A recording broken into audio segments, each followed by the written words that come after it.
الحمد لله الحمد لله وسلام على عباده الذين اصطفى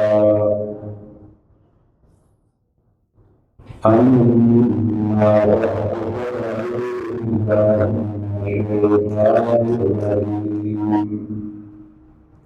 بسم الله الرحمن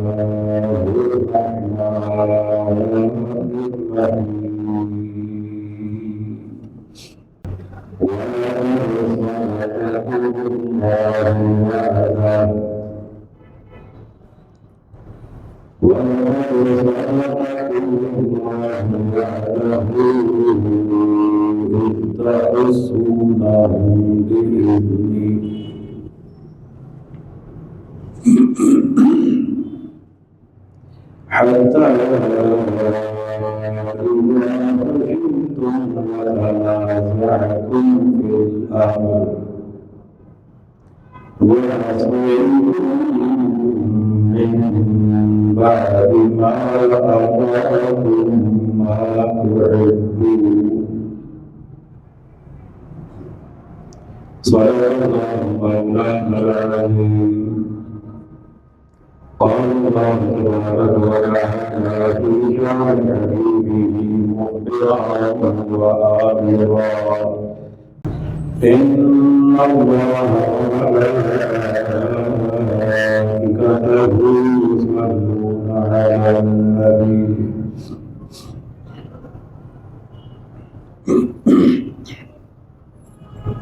يا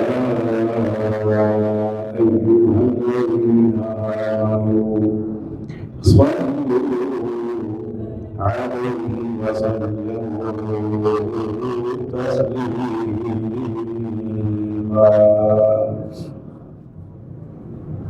اللهم صل على سيدنا ومولانا محمد وعلى آل سيدنا ومولانا محمد وبارك وسلم بمن الله عليك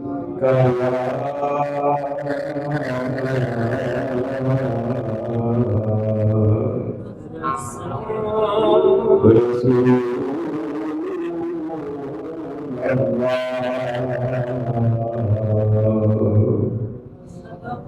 وسلم عليك حبيب الله بمن صلى الله عليك ورسول الله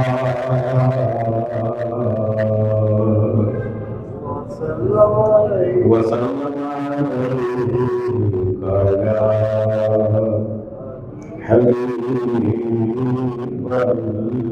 الله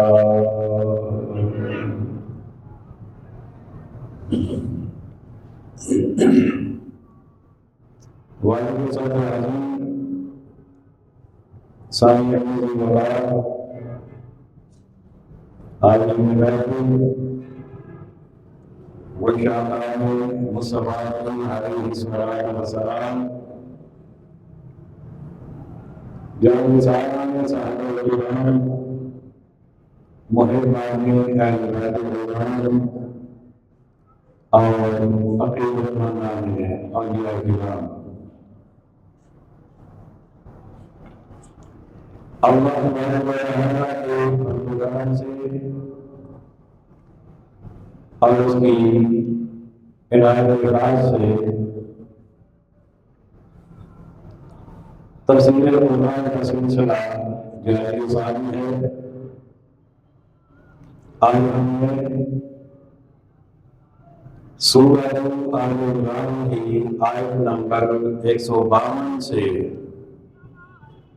آغاز کرنا ہے اور 155 تک انشاءاللہ تعالی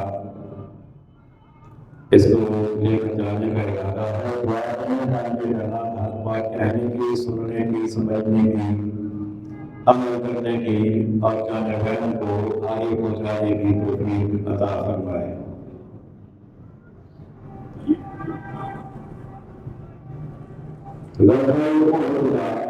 ذکر جبریل و ذکر خیر جاری ساری ہے۔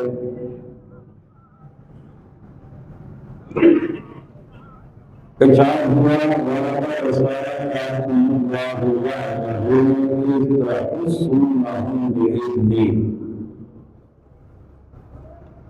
اور بے شک اللہ نے تمہیں سچ کر دکھایا اپنا وعدہ جب کہ تم اس کے حکم سے کافروں کو قتل کرتے تھے۔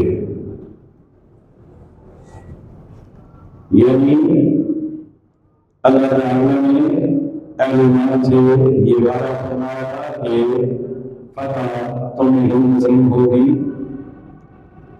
اور کفار کو ہزیمت اور شکست کا سامنا کرنا پڑے گا۔ تو لازم فرمایا کہ رب نے ہمارا پورا کر دیا اور تم کافروں کو میدان جنگ میں قتل کرتے تھے۔ یعنی یوں ہی لڑائی شروع ہوئی تو اللہ نے تمہارا پلہ بھاری کر دیا اور